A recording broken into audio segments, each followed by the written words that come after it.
चलिए, तो ये कह रहा है कि x1 x2 be the IID random variable having common PDF exponential 1। तो यहां से ये बता रखा है कि जो x1 कॉमा x2 है इट हैज,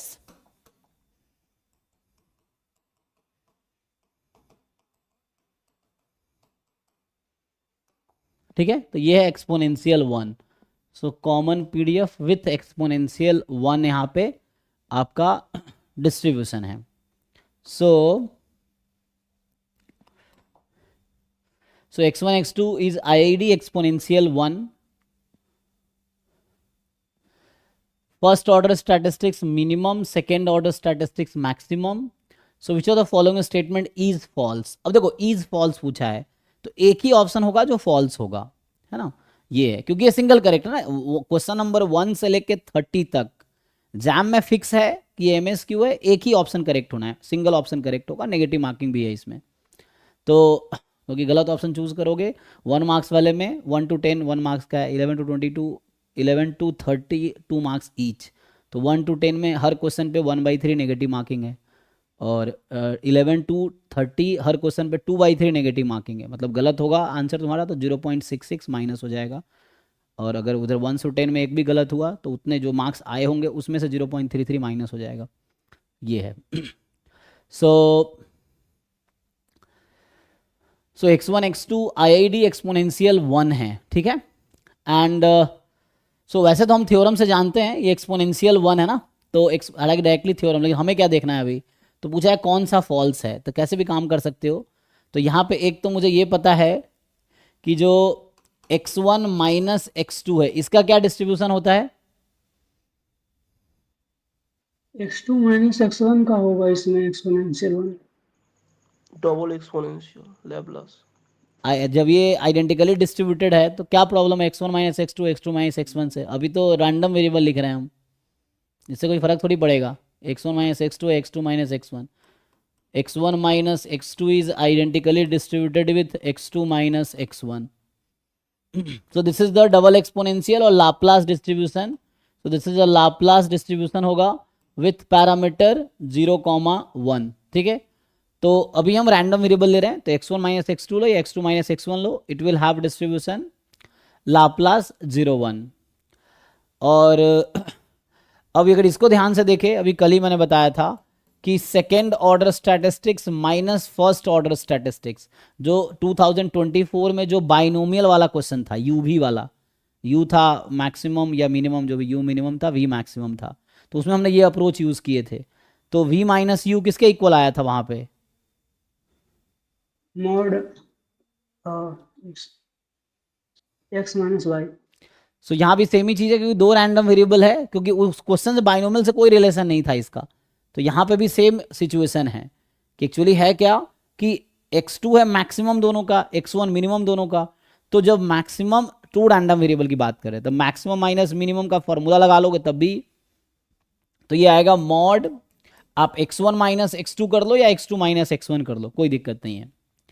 सो ये इन जनरल फॉर्मूला, इसको इस क्वेश्चन से कोई रिलेशन नहीं है, ये तो मैथमेटिक्स का एक सिंपल सा रिजल्ट है।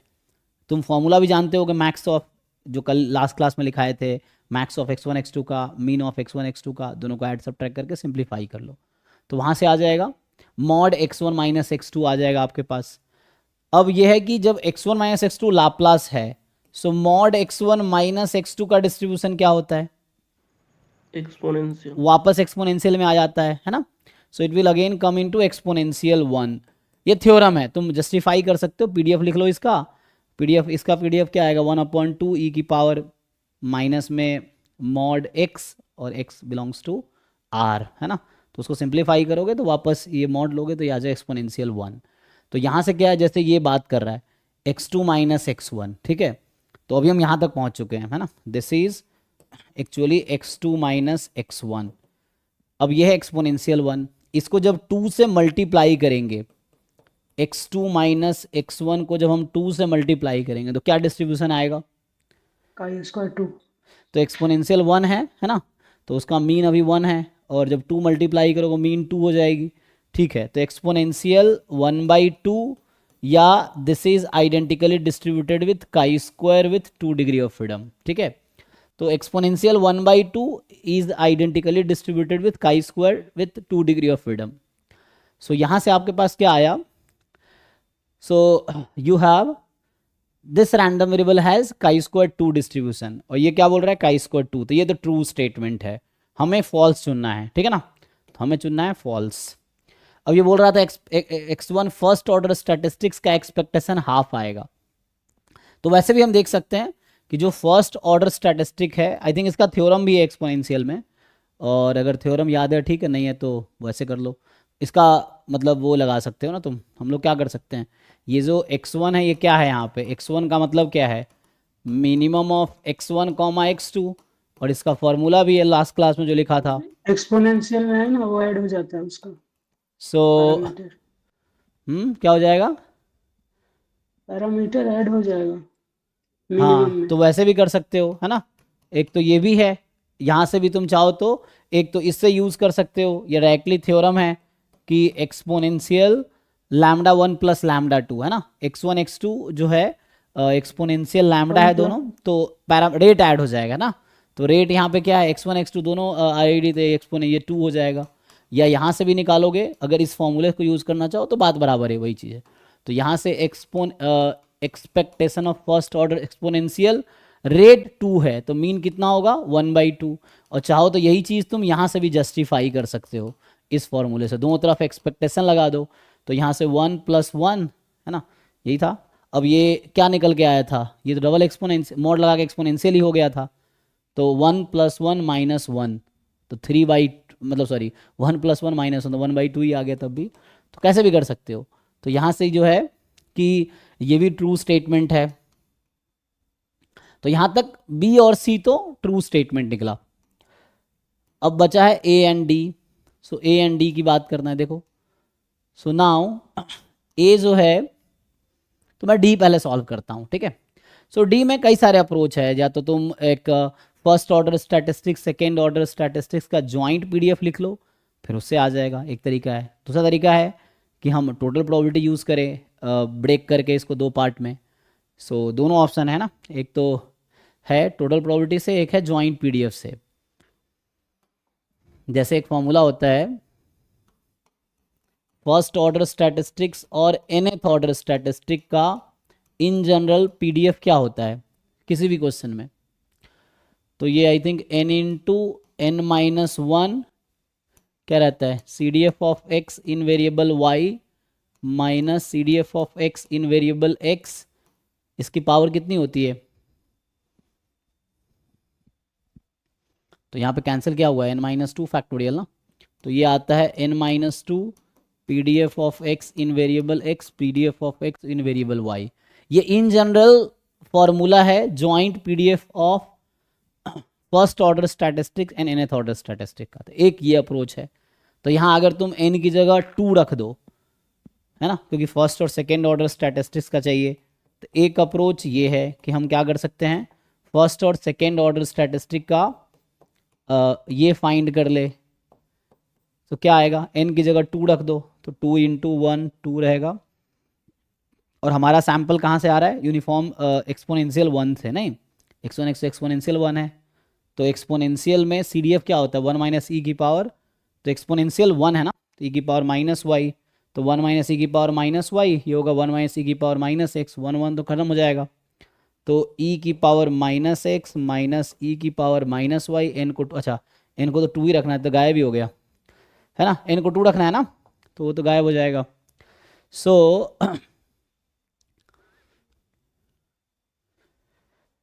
तो क्या बनेगा, और वो उसका क्या है, ये है एक्सपोनेंशियल, ये तो गायब हो गया ना, ये तो पावर n को 2 रखेंगे पावर 0 तो 1 हो गया, तो यहाँ से बचेगा e की पावर -x e की पावर -y, और ये फर्स्ट ऑर्डर स्टैटिस्टिक्स हमेशा छोटी होगी सेकेंड ऑर्डर स्टैटिस्टिक्स से, तो यहाँ पे मैं लिख देता हूँ कि x < y अभी के लिए। तो ये हमारा आ गया actually joint PDF of first and second order statistics. तो एक अप्रोच ये है कि जो हमें फाइंड करना है कि प्रोबेबिलिटी, ये चेक कर लो ये पीडीएफ होगा तो ठीक है ना, पीडीएफ तो आ जाएगा।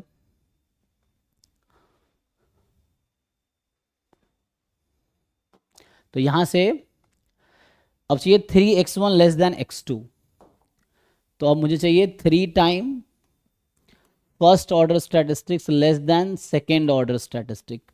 तो अभी के लिए कुछ रीनेम कर लो चाहो तो, है ना, इजी रहेगा। कि जैसे अभी के लिए मान लो मैं ऐसा करता हूँ, x1 का कुछ नाम दे दो, चलो मान लो मैं जैसे 3u माइनस वी ऐसा कर दिया, तो u यहाँ पे PDF u भी समझ लो, है ना। So this is PDF of u भी। अगर मैं ऐसा लिखूँ यहाँ पे कि PDF ऑफ u भी लिख लो, तो u भी लिखो तो क्या होगा, 2e की पावर माइनस यू ई की power minus v u less than v, यही ना। तो ये PDF हो जाएगा, वही चीज़ है, बस फर्स्ट ऑर्डर स्टैटिस्टिक्स को u नाम दे दिया और सेकेंड ऑर्डर फॉर v। अब बताओ मुझे जॉइंट PDF पता है तो क्या हम ये फाइंड कर पाएंगे प्रोबेबिलिटी? तो एक तो ये तरीका है, इसका सपोर्ट क्या है, u लेस देन v वाला, तो सपोर्ट है u लेस देन v, ठीक है। सो ग्राफ बना लो इसका।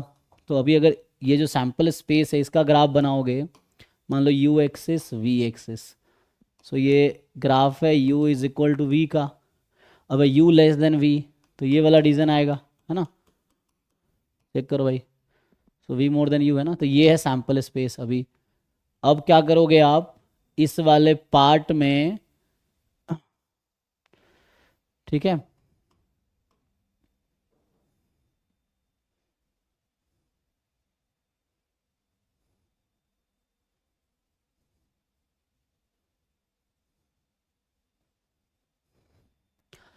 अब इस वाले पार्ट में इसका ग्राफ बनाओ 3u लेस देन v। तो जब भी इनइक्वलिटी का ग्राफ बनाना होता है हम इक्वलिटी का ग्राफ बनाते हैं, तो v is equal to 3u का ग्राफ बनाओ, है ना, v is equal to 3u, तो इसका ग्राफ बनाओगे क्या होगा, so v is equal to 3u करोगे, तो ये तो u is equal to v है। तो जैसे मान लो अभी के लिए अगर यहाँ मैं 1 लूँगा तो ये वैल्यू यहाँ पे जाएगी 1 पे, तो ये क्योंकि u is equal to v है ना, this line is u is equal to v। अब तुम्हें क्या चाहिए, तुम्हें चाहिए v is equal to 3u, तो u को 1 रखेंगे तो v 3 हो जाएगी। तो यहाँ पे 1 2 3 मान लो ये है, तो लाइन कुछ इस तरह से होगी, यहाँ पे 3 होगा वैल्यू, है ना, 1 3 इस तरह से। अब देखना है किस साइड जाना है, इसका राइट हाफ या लेफ्ट हाफ, तुम्हें ये डिसाइड करना है। तो 3u लेस देन v है, तो कोई भी एक टेस्टिंग पॉइंट ले सकते हो। अगर कन्फ्यूजन हो, मान लो यही वाला पॉइंट है, तो तुम इसको भी as a testing point consider कर, ये वाला पॉइंट है 1,0, इसको भी एज अ टेस्टिंग पॉइंट देख सकते हो। या उस तरफ देखना, उस तरफ देख लो, 1 0 में क्या है कि u की वैल्यू 1 है, v की वैल्यू 0 है, तो u की वैल्यू 1 v की वैल्यू 0, तो 1 लेस देन 0 फॉल्स, तो इसका मतलब उस साइड रीजन है। तो ये रीजन पे मुझे इंटीग्रेट, या 0 1 रख के देख लो, ट्रू आ जाएगा। तो ये जो ब्लैक कलर से मैं शेड कर रहा हूँ, this is the region on which you have to integrate. So अब इसका इंटीग्रेशन करो इस रीजन पे। तो कैसे इंटीग्रेशन होगा, ब्लैक रीजन पे इंटीग्रेट करना है, तो तुम्हारी मर्जी, पहले तुम u का सपोर्ट ले लो या v का ले लो, u का ही ले लेते हैं पहले। तो ये आ जाएगा 2e की पावर माइनस यू ई की power minus v d u d v. तो u जो है, तो u का सपोर्ट लेने के u के पैरेलल एक स्ट्रिप ड्रॉ करते हैं। तो यहाँ पे u की वैल्यू कितनी है, ये तो v एक्सिस है, तो u इज इक्वल टू 0। यहाँ पे u कितनी है, वो लाइन थी v is equal to 3u, तो u होगी v/3। तो u की वैल्यू 0 से v/3, क्योंकि लाइन है u is equal to v/3। अब v देखो, तो इस रीजन में v एक्सेस कितना इन्वॉल्व है, तो अनबाउंडेड रीजन था, तो 0 से इन्फिनिटी चली जाएगी। सो 0 से इन्फिनिटी। जरा इसको इंटीग्रेट करके बताओ क्या आंसर आएगा।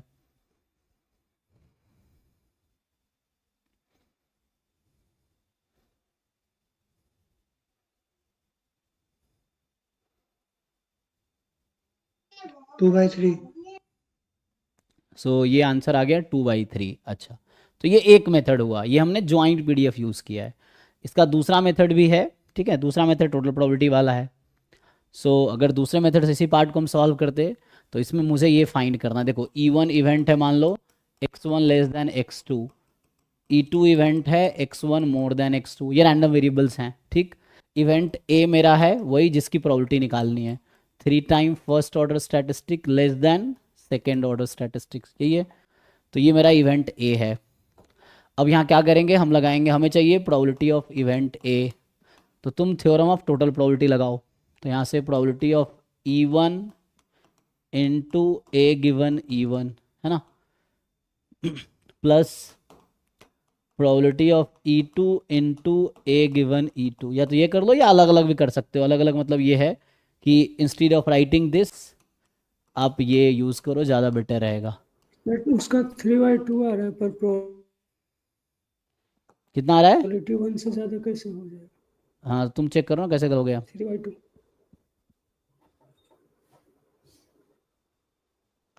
अब चेक करो तुम्हारी गलती की मेरी गलती है। बाकी लोग चेक करके बताओ भाई क्या आ रहा है। हाँ सही है, सही है। 1/2 आ रहा है। कितना? 1/2। गजब है। किसी का 1/2, किसी का 2/3, किसी का 3/2 आ रहा है। तो बेसिक इंटीग्रेशन है ये। और कोई चेक करो भाई, 3 लोग बता रहे, 3 अलग अलग आंसर। इससे सॉल्व कर लो E1 इंटरसेक्शन ए और E2 इंटरसेक्शन ए, या ए इंटरसेक्शन है ना। तो बेटर ये सेम ही दोनों फॉर्मूला है, तो ये यूज़ करो, इससे थोड़ा कन्फ्यूज़न कम होता है, तो इससे थोड़े सही से आंसर आ जाता है। तो इसको जब अप्लाई करेंगे तो E1 है कि x1 की वैल्यू लेस देन x2 है। इंटरसेक्शन ए क्या है? 3x1 less than x1। यहाँ ऑर्डर स्टैटिस्टिक्स है ना, जब हम पैरेंथेसिस में लिख रहे हैं मतलब ऑर्डर स्टैटिस्टिक्स है। तो अब x1 लेस देन x2 है, इसका इंटरसेक्शन इसके साथ लेना है, ठीक है ना। तो मैं डायरेक्टली यूज़ कर लेता हूँ। तो इसका मतलब x1 रैंडम वेरिएबल छोटा है x2 रैंडम वेरिएबल से। तो अब यहाँ ऑर्डर स्टैटिस्टिक्स है, तो फर्स्ट ऑर्डर स्टैट मतलब छोटा वाला, तो x1 ही है, तो ये कन्वर्ट हो जाएगा 3x1 लेस देन x2 में। प्लस दूसरा केस में x1 मोर देन x2 है ना। कॉमा भी लगा सकते हो, इंटरसेक्शन के बजाय आप कॉमा लगा सकते हो चाहो तो, वही चीज़ है ना। You may write comma here, so instead of intersection comma लगा लो। अब यहाँ x1 बड़ा वाला रैंडम वेरिएबल है, तो जो फर्स्ट ऑर्डर स्टैटिस्टिक्स है वो छोटा वाला, मतलब x2 छोटा है अब। सो 3x2 लेस देन x1, ये रैंडम वेरिएबल्स है, यहाँ ऑर्डर स्टैटिस्टिक्स है। तो ऑर्डर स्टैटिस जो छोटा वाला रैंडम वेरिएबल वो फर्स्ट ऑर्डर स्टैटिस्टिक्स, जो लार्जर रैंडम वेरिएबल वो सेकेंड ऑर्डर स्टैटिस्टिक। तो इस तरह से कन्वर्ट हो गया ये। तो अब इसको हम सिंप्लीफाई कर लेंगे, तो यहाँ पे इसको अब ठीक से फ्रेम करो। तो यहाँ x2 x1 से छोटा है और वहाँ पे x2 3x1 से बड़ा है। इसका क्या मतलब आया? अच्छा एक मिनट, सॉरी, x2 x1 और 3x1 दोनों से बड़ा है ना। x2 is more than 3x1 and x2 is more than x1। तो ये वो थ्योरम लगाना पड़ेगा कि x2 दो नंबर से बड़ा है। इसका मतलब क्या होगा? दोनों का मैक्सिमम से बड़ा होगा इंटरसेक्शन में। तो x2 इसका मतलब लार्जर होगा 3x1 से। यहाँ पे क्या हो रहा है? x1 लार्जर है 3x2 से, यहाँ x1 लार्जर है x2 से। तो अगेन x1 बड़ा है, तो यहाँ पे आ जाएगा फिर से मैक्सिमम ऑफ बोथ। तो यहाँ से आ जाएगा x1 is larger than 3x2। चूँकि आइडेंटिकली डिस्ट्रीब्यूटेड है तो दोनों का आंसर इक्वल ही आएगा, है ना। IID है ना ये, तो आंसर दोनों का आना सेम ही है। x1 x2 are identically distributed. तो एनीवे सॉल्व करके देखो क्या आता है। तो यहाँ से अब तुम्हारे पास सैंपल कहाँ से आया था? एक्सपोनेंशियल से। सो ये होगा एक्सपोनेंशियल इंडिपेंडेंट था, e की पावर -x1 e की पावर -x2 dx1 dx2, या मर्जी है dx2 dx1, क्या लिखना है पहले। सो dx2 dx1। अब यहाँ देखो x2 कहाँ से स्टार्ट हो रहा है? 3x1 से इन्फिनिटी तक जाएगी x2, x2 0 से इन्फिनिटी, क्योंकि एक्सपोनेंशियल था। यहाँ से सॉल्व करोगे तो यहाँ भी यही आएगा, e की पावर -x1 e की power -x2, PDF of exponential 1, क्योंकि x1 x2 एक्सपोनेंशियल 1 से आया था ना।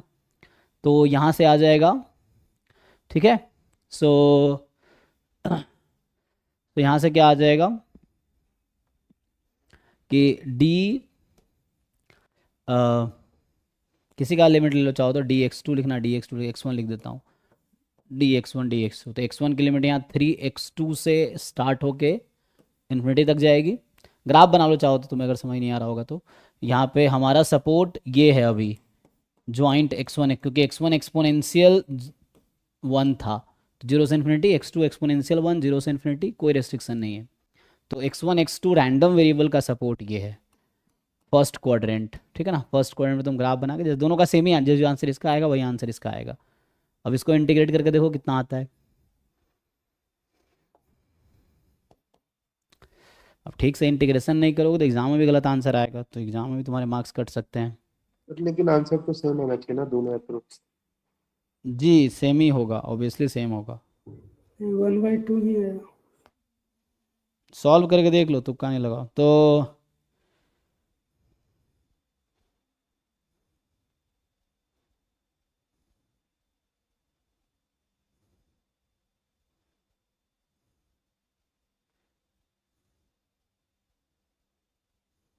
सर दोनों से हाफ ही आ रहा है आंसर। हाँ, आंसर सेम ही आना चाहिए। अगर नहीं आ रहा तो आपकी कहीं ना कहीं आपको इंटीग्रेशन नहीं आता है, जिन लोगों का नहीं आ रहा है, ये चीज़ है।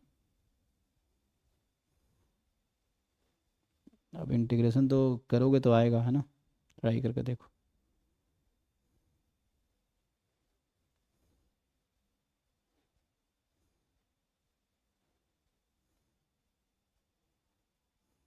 यस सर, इससे भी सेम आ रहा है, 1/4 प्लस 1/4 1/2।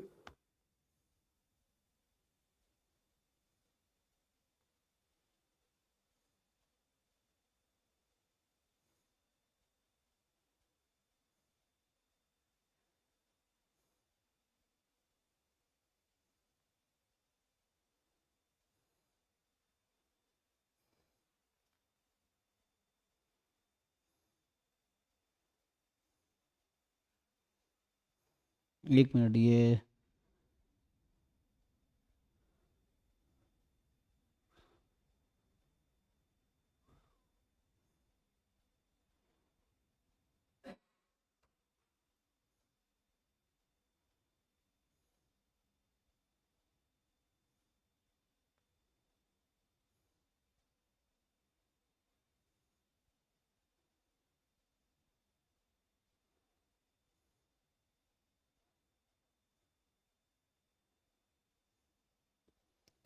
एक तो इतनी बार पेपर भेजा हूँ फिर भी सब सेव करके नहीं रखते हैं बार बार ग्रुप में।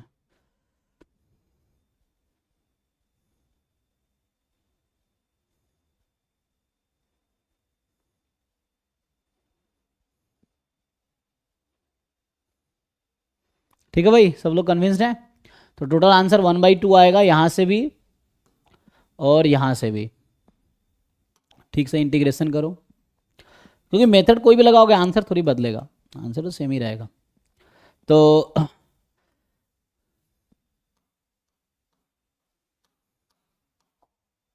ठीक है, तो ये 1/2 आया, और ये क्या बोल रहा है, यहाँ बोल रहा है 1/3 आएगा। तो यही फॉल्स है एक्चुअली, ठीक है। सो दिस इज फॉल्स, और फॉल्स ही हमें चुनना था।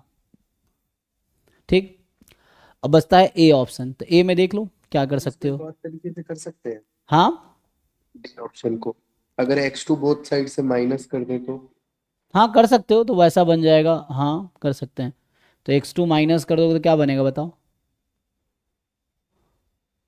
Sorry x1 minus. हाँ, x1 माइनस कर दो तो x2 माइनस x1 तो पहले ऑप्शन की तरह बन जाएगा, है ना।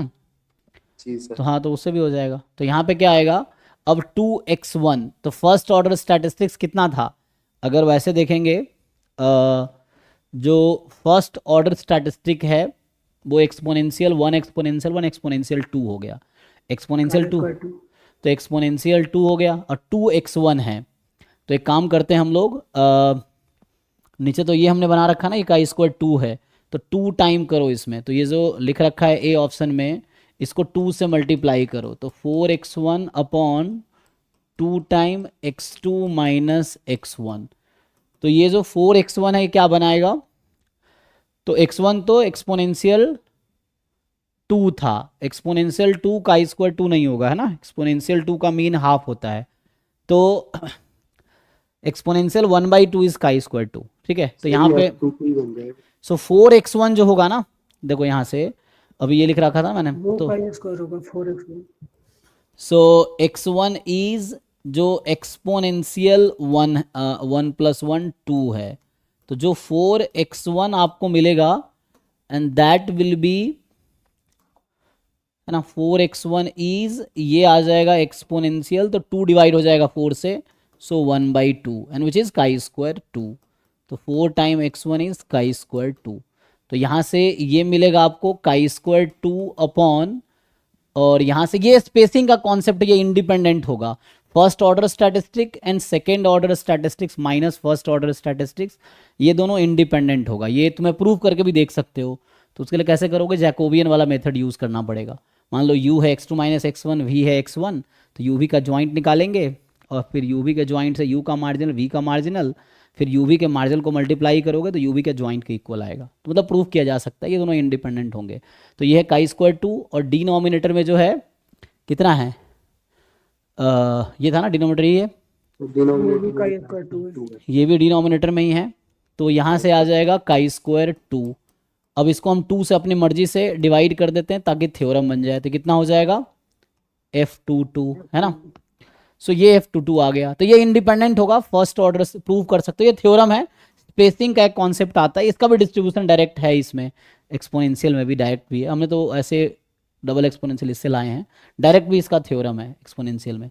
तो इससे आ जाएगा। तो ये भी ट्रू स्टेटमेंट है ना। अब चाहो तो फोर्थ ऑप्शन को दो तरीके से मैंने बताया, एक तो टोटल प्रोबेबिलिटी से यूज किया हमने, एक था कि ज्वाइंट पीडीएफ यूज कर लिया, तीसरा तरीका जो बता रहा था अभी, है ना। सो उससे भी कर सकते हैं।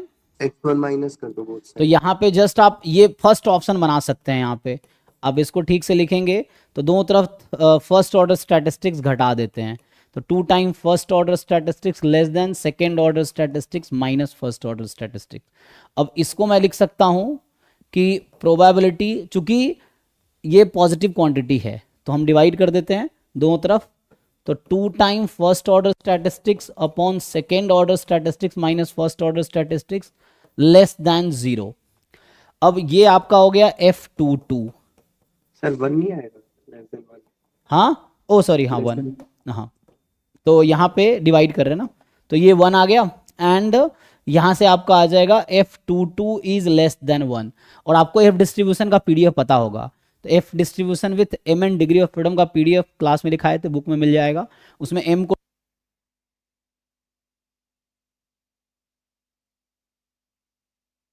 सर म्यूट हो,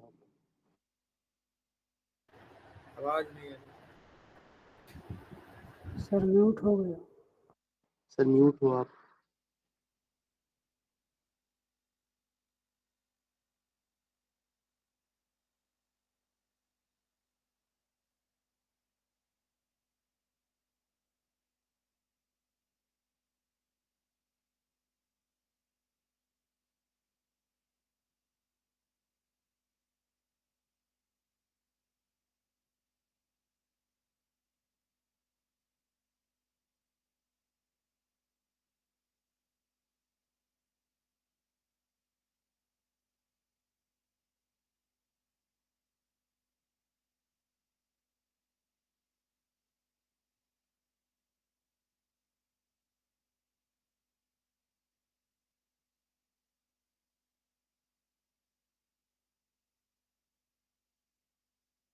हाँ, एक्चुअली माइक का ना बैटरी डाउन हो जाता है तो चेंज करना पड़ता है।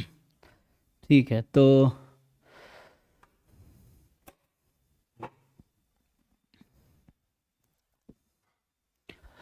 ठीक है। तो यहाँ से क्या कह रहा हूँ कि एफ एम एन में आप एम को 2 एन को 2 रखो, रिड्यूस हो गए पीडीएफ। ऐसे एफ एम एन का पीडीएफ बहुत कॉम्प्लिकेटेड सा है, लेकिन एम को 2 एन को 2 रखो, सिंप्लीफाई हो जाएगी।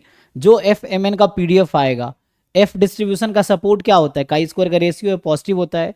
तो आप 0 से 1 में इंटीग्रेट कर दो जो भी इसका पीडीएफ आएगा एफ, है ना।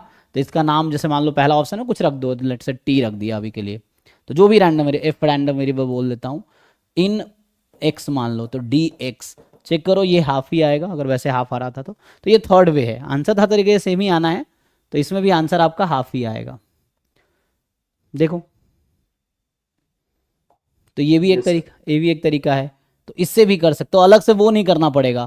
फर्स्ट ऑप्शन अगर आपने कर लिया तो फर्स्ट ऑप्शन के हेल्प से ही आपका फोर्थ ऑप्शन भी आ जाएगा। ठीक है, सो इससे क्या है कि जो है यहाँ से जस्ट एफ डिस्ट्रीब्यूशन का पीडीएफ लिख लो F22 का, और उस पीडीएफ जो सिंप्लीफाई होके आएगी, रिड्यूस होके इजी फॉर्म में आएगी, उसमें आप 0 से 1 में इंटीग्रेट कर लो, सीधा सीधा हाफ आ जाएगा। तो वैसे भी हो जाएगा, तो वो अगला वो मेथड नहीं करना पड़ेगा आपको। तो यहीं पे सारे पार्ट हो जाएंगे। ठीक है, तो इसमें ये एक ही ऑप्शन फॉल्स था, तो डी वाला फॉल्स है।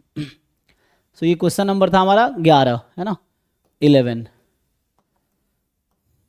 बाकी किसी भी तरीके से करेंगे, आंसर तो कॉमन ही रहना है। सो 11th के बाद इसमें है 13, 14, 17। सो